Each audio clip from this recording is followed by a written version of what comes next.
Hello and welcome to another installment of the Oral History Project. It's part of the Keizer Points of Interest Committee's goings-ons, and I have with me today Dr. Gerald Bowerly, who was Kaiser's first dentist. And it all got started on a farm in Sheldon, Iowa, and first by way of Minnesota, came to Oregon when you were 15. So quite a change. What did you think of Oregon when you first got here? Well, I'll tell you, we thought it was the Garden of Eden because we just came from the Dust Bowl and my father lost his farm and they had 4 kids and we didn't know what else to do. He was a farmer all of his life, and so we packed the kids in this 24 Dodge and we headed west and came to Eugene. And my goodness sake, we thought this was the Garden of Eden with all the nuts and the fruit and everything. It was terrific. So how did Oregon come? I guess how did Oregon become the place that your family landed?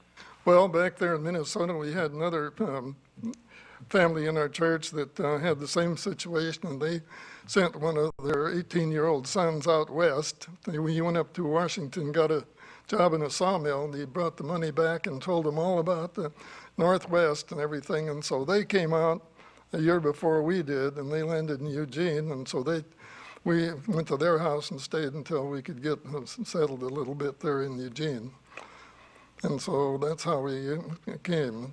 They told us all about it. They sent a lot of brochures to my mom, and she thought, oh boy, this is the place.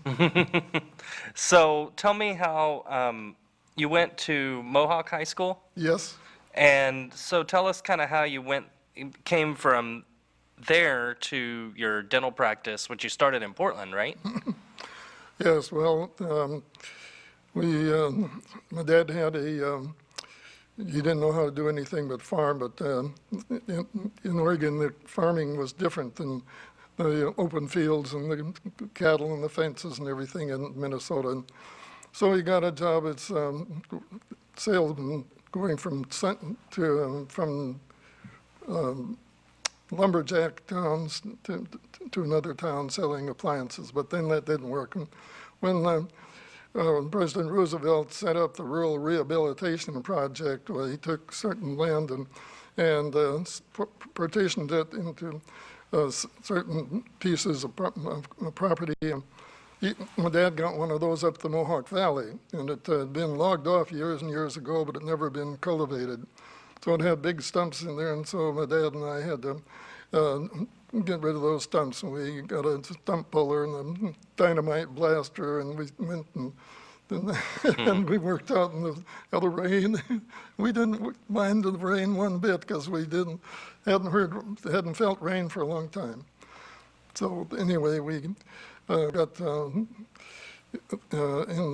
a farm there, and then I went to Mohawk High School, which was up the road about 5 miles.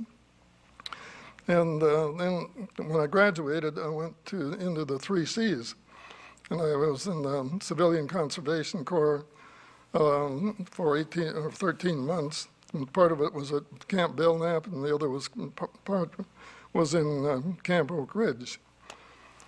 And then I started at the university and went 2 years to the university first, and then went to dental school in Portland, which was the North Pacific College of Oregon School of Dentistry then. It was before the Oregon system of higher education took it over. So I got my degree in that in 44. And so were you were in the military post during dental school then? Yes, and when I was a senior, at that time the draft board was after all the boys, and so all the graduates in dental school had to go into the Navy or the Army, or else they were going to be drafted. So I chose the Navy. So I started in my senior year, and they gave me a rating of midshipman. Then when I graduated, they made it the ensign. Then when I got my commission and orders, it was Lieutenant JG, and they ordered me to San Diego to the training center. And so after that, you come back from San Diego, you'd set up a practice in Portland. You were in the Morgan building down there. Yes, that's right. And so what made you to, you'd never heard of Kaiser, had you? No, no, I can't. Well, this is quite the story. It was when I started my practice in the Morgan building, and I had a young lady that was a patient of mine, and I was telling her we were thinking about changing and not staying in Portland because we didn't want to raise our children there. So we were looking at opportunities in smaller communities. And so she said, well, she heard me talking, and she said, well, I have a cousin that's just graduated from medical school, and he's going to start a practice in Keizer. And I said, Kaiser, where's that? I never heard of it before. And so she told me, and it happened to be that he was another cousin of one of my classmates at Mohawk High. And so we knew the family. And so I called up Vern and we talked, and he said he'd like to have me. And so he arranged for me to be the dentist to come down there. It was a new clinic just being built, and it wasn't quite finished yet. Half of it was pharmacy and the other half was medical and dental. So Vern is Dr. Vernon Casterline, who was Kaiser's first doctor then. Yes. Mhm. And you were Kaiser's first dentist. Right. So you found a receptive audience for you when you came, it sounds like. We did. We shared a reception room, and then the couple that had the bakery in Kaiser, that lady was putting out the first Kaiser news there. And when she got the information, everything, she really pushed it, and she had write-ups and everything, and so everybody in Kaiser knew about it. And from that time on, we just started in as soon as we got our equipment in there. The first time you saw Kaiser, what did you think? What compared to being in a it was even then a very big city in Portland. Well, it was just the school and a gas station and a grocery store and a hardware store. And, but there were walnut trees all around everything, and there was some new houses there.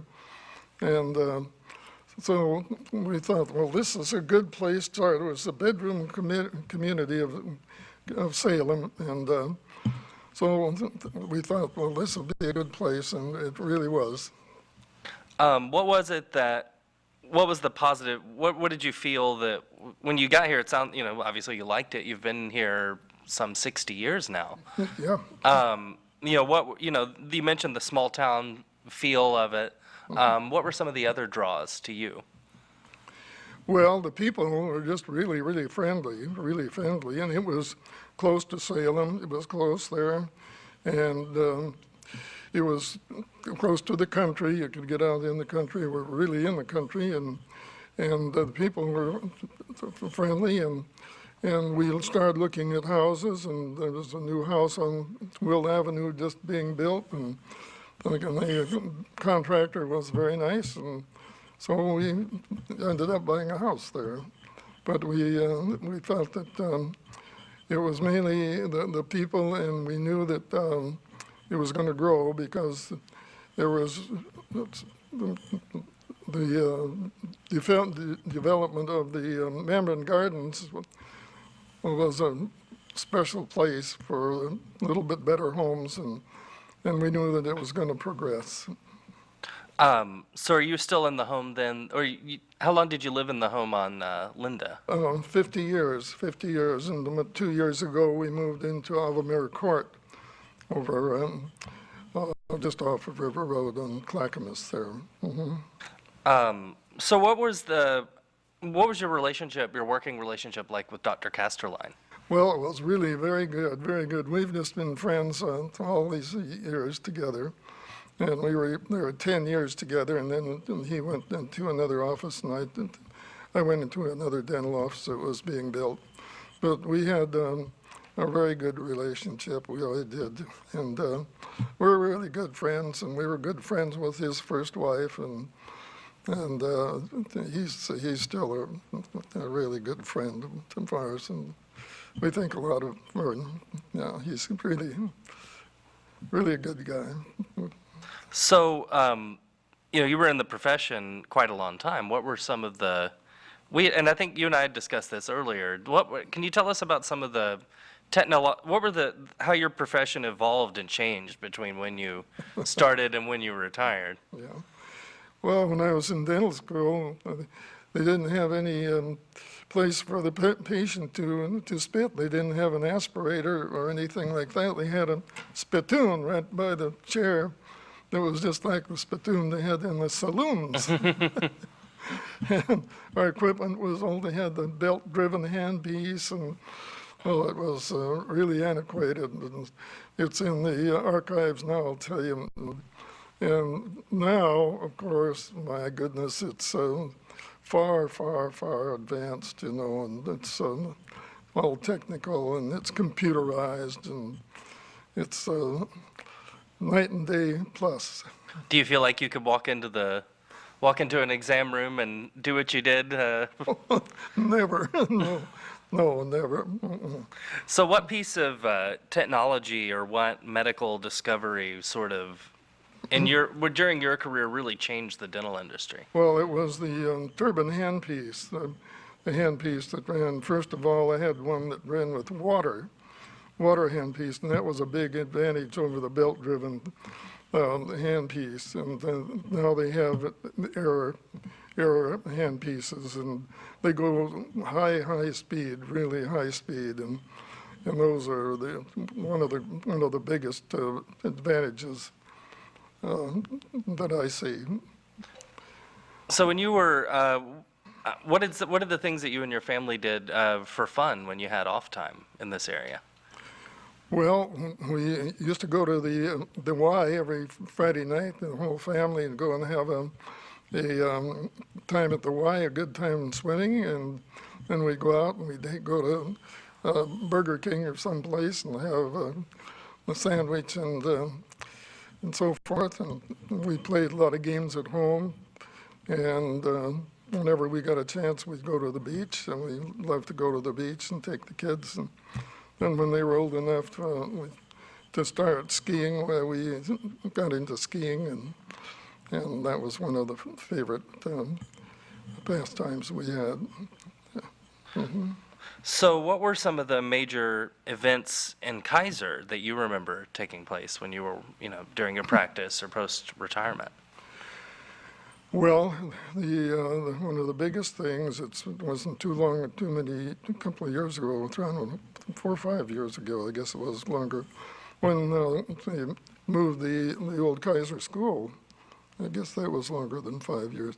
Anyway, when they saved the old Kaiser School and moved it to where it is now, and then restored it to where it is now. That's one of the big things that happened in Kaiser, and then the way that the government has grown and advanced, and how it's become a very, very good government, and it's been a very good city, and the streets and the sidewalks and all are being taken care of, and it's a big change from what it was in those days.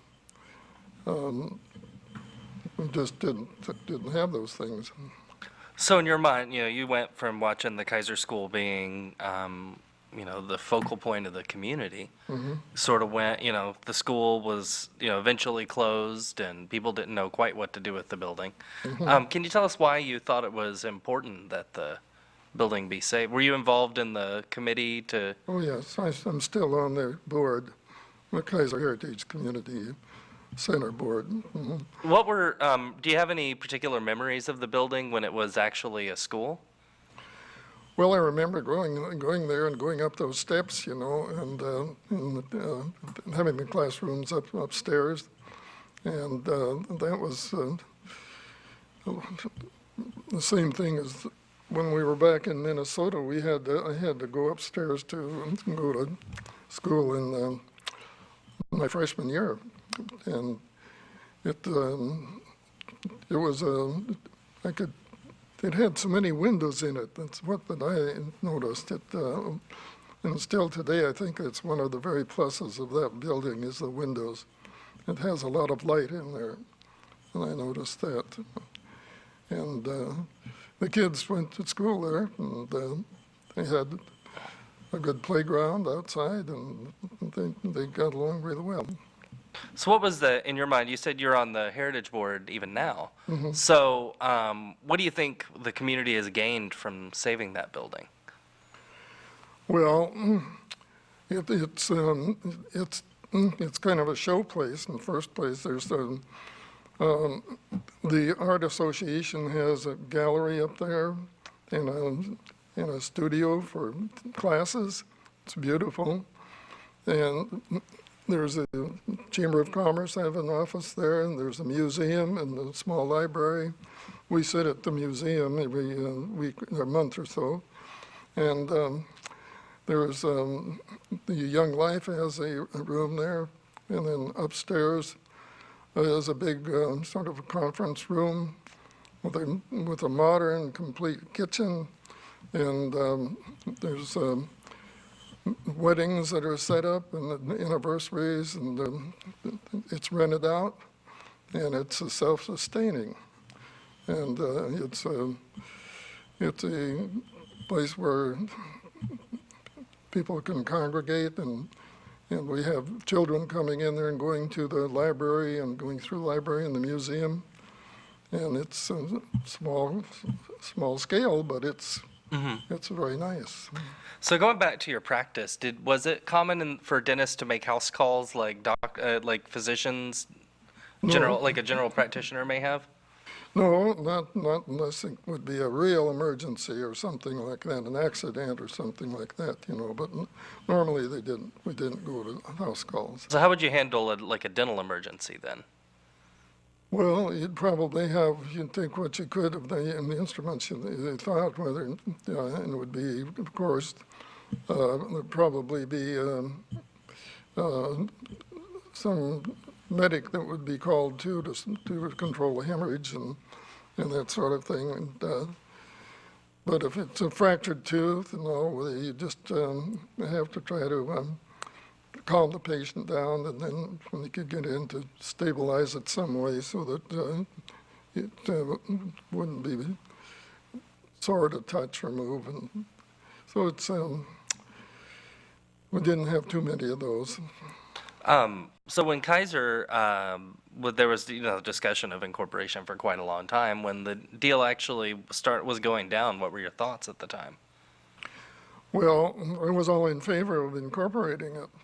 So I felt that it was going to be a city sometime because it was growing so rapidly, and I thought it was a good thing. And Salem was, we had to kind of listen to Salem, and we were part of Salem. Well, we actually, I guess not in the city limits, but anyway, I thought it was a good idea, as most of the other members of the community, I think, did too. Well, you had mentioned earlier that one of the things that has been interesting to watch over the years is how the government's grown. And what was it? Were you much involved in the early days in terms of the government? Were you more a informed spectator? How would you describe your role in those days? Yes, I wasn't really involved in the formation of the government too much, no. But, like you say, I was an informed person that was very interested in seeing the government progress like it did.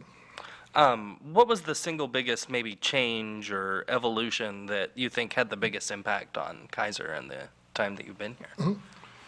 Well, I think that the growth of the populace, it's the growing of the city and all the construction and the building and the going on, and the increase in the population, and then the way the government has progressed. And now we have even this building here, which is a beautiful building, and it's an evidence of real progress and some real effort and thinking behind it.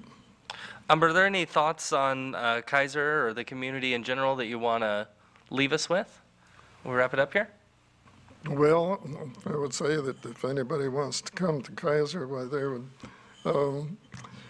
be welcome, and I don't think that they would be disappointed. And there's many advantages. It has very good schools, and it has good roads, and it's access to the freeway and into Salem, and it's doesn't take you long to get out in the country, and I think it's